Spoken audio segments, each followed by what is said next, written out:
मोदी से तो गले मिल लिए, पर क्या अपने चाचा पशुपतिनाथ को मना लेंगे चिराग पासवान?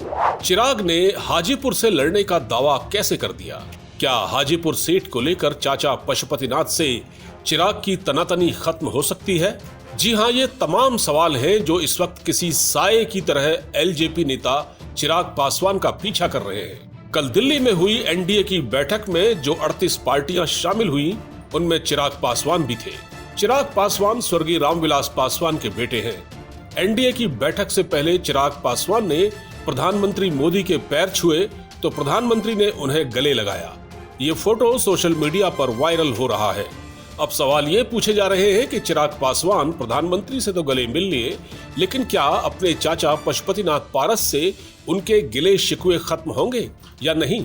ये सवाल इसलिए भी अहम हो जाता है क्योंकि खुद चिराग पासवान ने दावा किया कि वो बिहार की उसी हाजीपुर लोकसभा सीट से चुनाव लड़ेंगे जहां से कभी उनके पिता रामविलास पासवान लड़ा करते थे। अब यहाँ कुछ सवाल हैं। पहला सवाल, क्या चिराग पासवान के चाचा पशुपतिनाथ पारस इस सीट को अपने भतीजे के लिए छोड़ देंगे? दूसरा सवाल, पशुपति पारस ये कह चुके हैं कि वो हाजीपुर सीट से ही लड़ेंगे, तो क्या चिराग पासवान उनको मना लेंगे?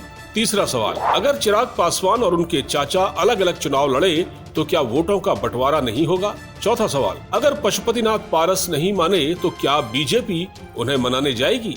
असल में स्वर्गीय रामविलास पासवान के निधन के बाद चिराग पासवान और उनके चाचा हाजीपुर सीट पर अपना दावा ठोकते रहे हैं। पशुपतिनाथ पारस तो 2019 में इस सीट से चुनाव लड़कर जीत भी चुके हैं, लेकिन चिराग पासवान का कहना है कि पिता के असली वारिस तो वही हैं, लिहाजा हाजीपुर सीट पर उनका दावा है।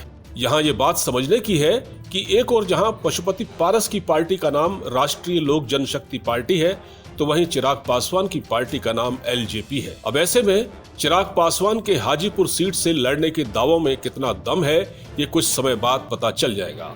इंडी न्यूज की रिपोर्ट।